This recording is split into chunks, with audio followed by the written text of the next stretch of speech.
I don't think we're doomed at all. I think it's a tough market right now. I think even the best companies that thought they were going to grow into valuations from a few years ago are going to need more time to do that because the market's multiples have gone way, way down. I think funding is maybe harder to come by because what investors were excited about 2 years ago, which was growth, growth, growth, ambition, tell me your plan, make me fall in love, has now shifted a little to, of course, make me fall in love and prove to me that your product is great. But I now care a lot about efficiency and how much you're spending. And so that sort of about face, it's like turning a giant cruise ship. It takes time to sort of like get back to a different course. So yeah, I don't think we're doomed. I just think we're in like the transition period and people will get there. Oh, things come and go. So right now we're in the eye of the tornado, but I think things will turn around probably in the new year. I don't think we're doomed. I mean, we've seen boom and bust cycles before, and there's always been an opportunity for great companies to get funded, and that hasn't really changed. Yes, it is. The environment has been a little bit slower, so we've not done as much as maybe in previous years, but there's still a lot of quality stuff out there, and we've been able to take our time to do diligence and get to know companies, so it's been going well. We've done 4 deals so far at Keen through June, which is on pace for us of like 6 to 8 a year. I think the biggest thing that has shifted for Keen is that we used to do much more like later stage companies like Series A, Series B, and scale-ups. And what we're sort of seeing over the last like 18 months, particularly in the Benelux, is earlier stage activity. So I'd say of the 4 we've done, like 2 or 3 have been at the like pre-Series A, more startup phase, and a few have been the later growth stage. 2 so far. We do 5 a year, and we plan to do 5 just like last year. So our approach doesn't change, but the companies change, and the investments decisions take longer. I don't think the approach generally has changed. We've just been given more time to get to know founders, and the deal pace has allowed us to kind of go a little bit more deeply. And I'd say being thematic and staying thematic, which has been kind of our history as a firm, that has served us well lately as well.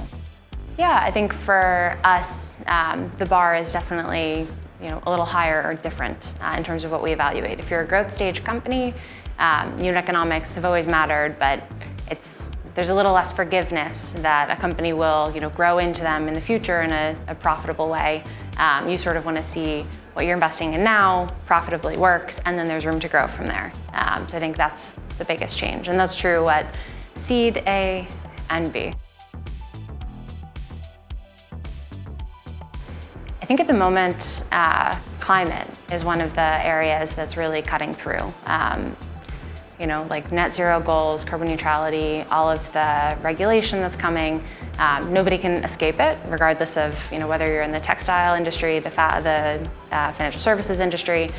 So climate in all its forms, like software, hardware, decarbonization, energy grid management, is really top of mind for businesses and consumers, and therefore, I think still has VC's sort of full attention. I'm an infrastructure investor mostly, enterprise infrastructure. Things that are solving permanent engineering challenges, those will always get funding from us. Databases, data management, data movement. If you think about the AI world, we're looking for infrastructure companies that are solving problems we think are really here to stay.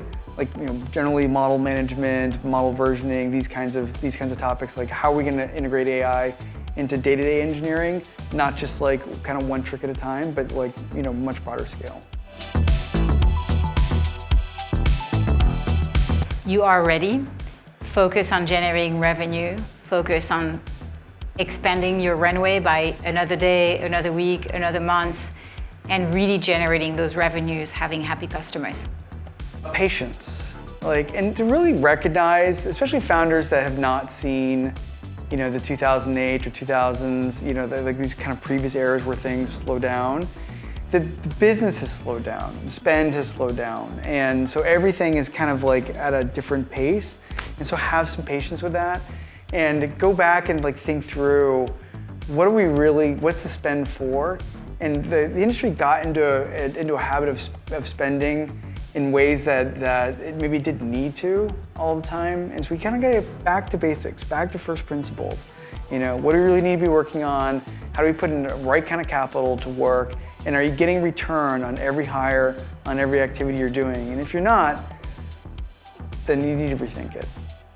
My biggest piece of advice for founders at the moment would be get to know VCs early. At the moment, you know, versus 2 years ago, you have to probably talk to double the number of funds, have double the number of conversations. You'll answer twice as many questions per fund that you would have, you know, 2 years ago, and it'll be for half the number of term sheets in the end.